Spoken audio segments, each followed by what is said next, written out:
आइए दोस्तों, आज सुनते हैं देवेंद्र इस्सर की कहानी जंगल।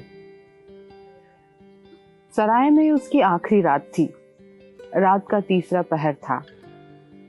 बाहर बारिश का जोर भी कम नहीं था। अंदर अलाव के गिर्द हम सब जमा थे। मैं, वो, मैडम मृदुल और मेघदूत। तो तुम कल जा रहे हो? हमने पूछा। हाँ, उसने कहा। लेकिन उसके आगे तुम कहाँ जाओगे? आगे तो जंगल है, मैंने कहा।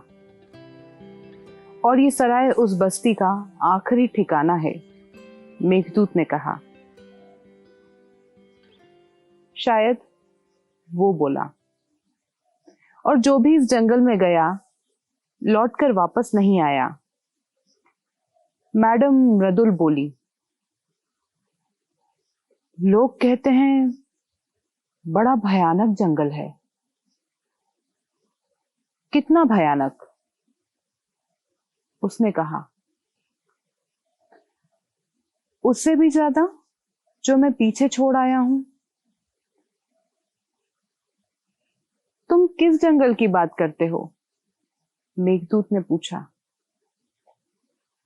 जिसमें उस दरिंदे ने मुझ पर हमला किया था और मैंने उसकी हत्या कर दी थी।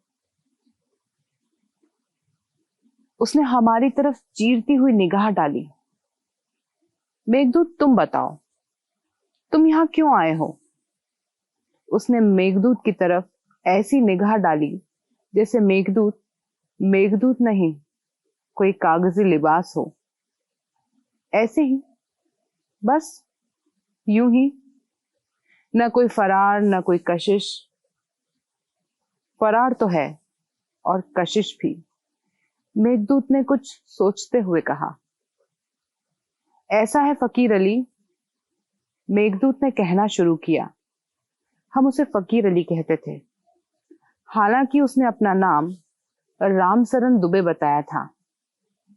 जब दिल्ली में सख्त गर्मी पड़ती है और मेरे स्टूडियो में मॉडल के नंगे बदन से पसीने की बूंदें टप टप करने लगती हैं और मैं प्यास से बेहाल हो जाता हूँ। तुम जानते हो, मेरा स्टूडियो अंधा मुगल में है, जहां बिजली के पंखे तो हैं, एयर कंडीशन नहीं। और गर्मियों में दिन को अक्सर बिजली चली जाती है। मेघदूत कह रहा था। बस, तुम गर्मी से भागते हो या उस मॉडल से, या अपने आप से? उसने मेघदूत को फिर तीखी नजरों से देखा। उसने अलाव में एक लकड़ी और डाल दी। हल्का सा धुआं उठा और फिर शोला सा भड़का। दीवार पर लटकते हुए शोले के साए में हमारी परछाइयां किसी छाया नाटक की तरह हरकत में थी। मेघदूत, तुम शायद गर्मी और उस मॉडल से भाग कर आए हो, जिसकी तस्वीर बनाते बनाते वो तुम्हें याद आ जाती है। क्या नाम बताया था तुमने उसका? रागिनी, मेघदूत ने कहा। हाँ, रागिनी। और तुमने एक शेर पढ़ा था, बहुत देर तक जिसमें चलता रहा कि शोला सा कुछ अपनी बाहों में था। फिर रागिनी का क्या हुआ? हाँ, मैंने बताया था कि उसे वुमन लिव ले उड़ी। और फिर वो जमीन पर वापस नहीं लौटी। वो, यानी रामसरन दुबे उर्फ फकीर अली, लगातार बोले जा रहा था। हम सब खामोश थे। मेघदूत ने अपने गिर्द चादर और फैलाकर लपेट ली थी। फकीर अली, तुम कह रहे थे कि? मैंने कहा। हाँ, मैं कह रहा था कि मैंने उसे कत्ल कर दिया। मैं मुजरिम तो नहीं, फरार जरूर हूं, उसने कहा। लेकिन ये सब कैसे हुआ? मैडम मृदुल ने पूछा। बस यूं ही। एक रोज बहुत रात गए वो वापस लौटा। मैं बड़ी देर से उसका इंतजार कर रहा था। जब वो आया तो नशे में धुत था। उसके कदम लड़खड़ा रहे थे। कमीज का कॉलर खुला हुआ था और टाई की गिरह ढीली। उसने आते ही स्टीरियो चला दिया। डिस्को संगीत बहुत पुरशोर था। बाहर लॉन में चांदनी हरी हरी घास से लिपट रही थी। हाँ, हाँ, बिल्कुल ऐसे ही था। मैडम मृदुल जैसे एकदम सपने से चौंक पड़ी हो। रात बहुत बीत गई थी। मैं जाने कब से उसका इंतजार कर रही थी। वो आया, नशे में डूबा हुआ। उसके कदम लड़खड़ा रहे थे। कमीज का कॉलर खुला हुआ था और टाई की गिरह ढीली। उसने आते ही स्टीरियो ऑन कर दिया। डिस्को संगीत बहुत पुरशोर था। बाहर चांदनी हरी हरी घास से लिपट रही थी। और और फिर फकीर अली जुनून में बोला और वो धड़ाम से सोफे पर गिरा। मैडम रदुल ने कहा। वो सोफे के अंदर धंस गया, जैसे वो जिस्म नहीं, कपड़े की कोई गठरी हो। बेहिस, बेआवाज, बेहरकत, बेरंग, बेबू, बेबस और बेमजा। वो चिल्लाया।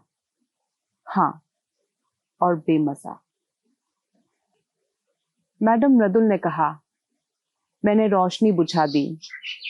अंधेरा घुप हो गया और फिर एकदम चांदनी जैसे बाढ़ सी कमरे में उमड़ आई हो और मेरे जिस्म को अंतर घट कर सराबोर कर गई हो। इतनी शीतल, इतनी नर्म, इतनी रोशन। और मैं उस कमरे से भाग निकली और हरी हरी घास पर नंगे पांव चलने लगी। मेरे जिस्म पर शब ख्वाबी का लिबास था और मैंने सोचा, काश ये भी ना होता। काश ये जिस्म ना होता, सिर्फ चांदनी होती। और और तुम जो चांदनी में घुल मिल चुकी थी। सराय वाला कहवे के प्याले रख गया था।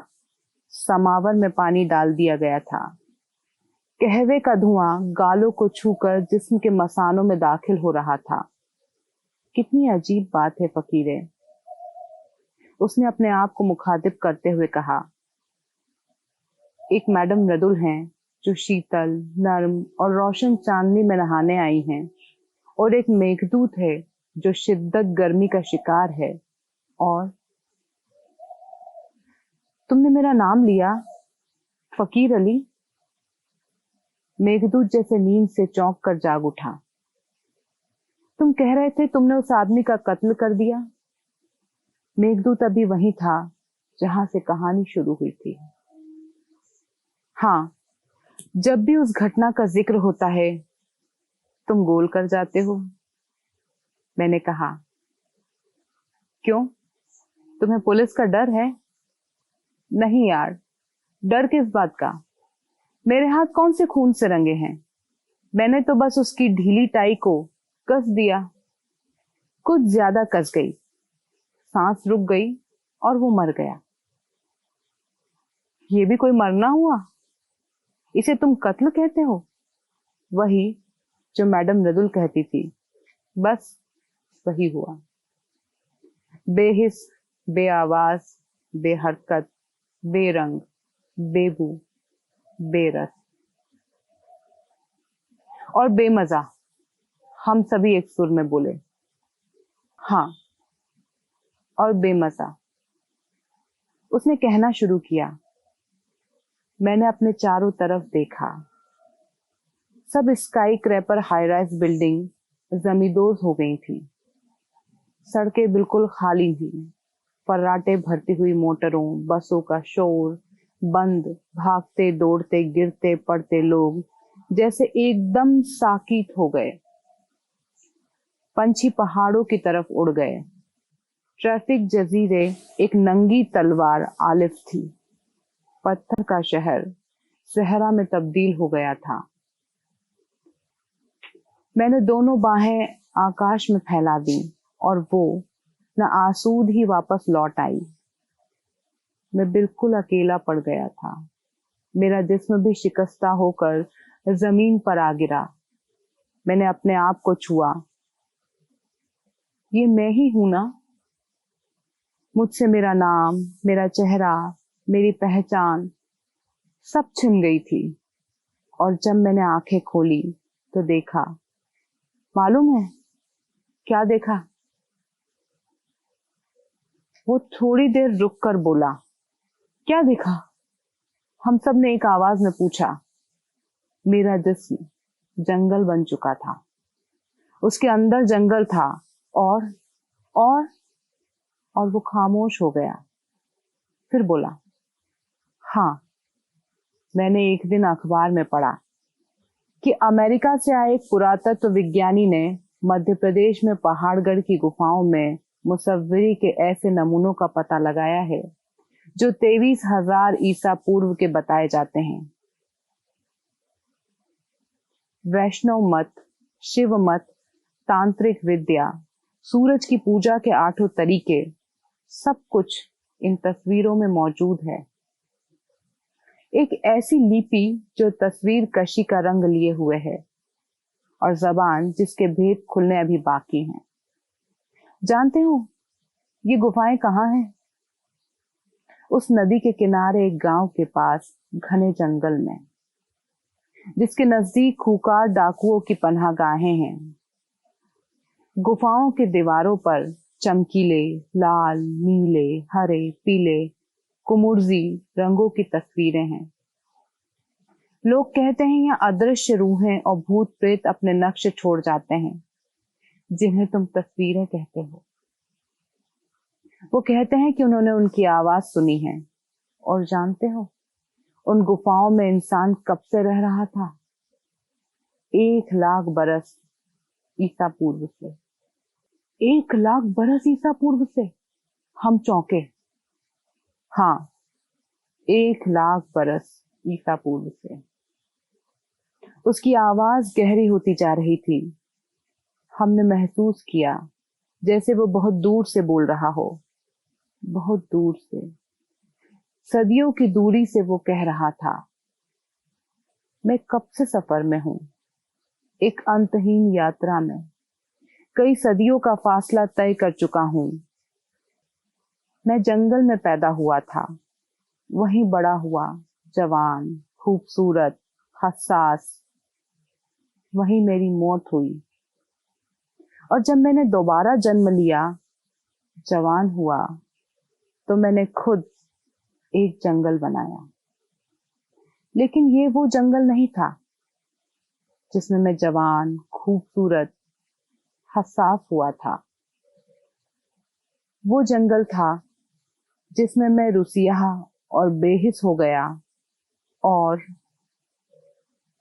मैंने और फिर तुमने उस आदमी की हत्या कर दी। हम सब ने कहा, यारो, क्या बार बार उस आदमी की हत्या के रामायण छेड़ देते हो? हत्या होनी थी, हो गई। उसने बेपरवाही से कहा। हम सब खामोश हो गए। हम लगभग ऊँघने लगे। हम पर नींद तारी हो रही थी। अलाव की आंख मध्यम पड़ने लगी। बारिश शायद थम गई थी। चारों तरफ सन्नाटा था और सराय थी आसेब ज़दा रूहों का मस्कन। वो धीरे धीरे बोले जा रहा था, यारो, जंगल की भी क्या बात है। हम सो गए। जब सुबह उठे तो वो नहीं था। सूरज की एक हल्की सी किरण सहमे सहमे कदमों से कमरे में दाखिल हो रही थी। सराय वाला कहवे के प्याले हमारे सिरहाने रख गया था और वो सामने दीवार पर एक तक देखे जा रहा था। सामने दीवार पर बड़े बड़े हुरूफ में कोयले से लिखा था, रहे नाम अल्लाह का।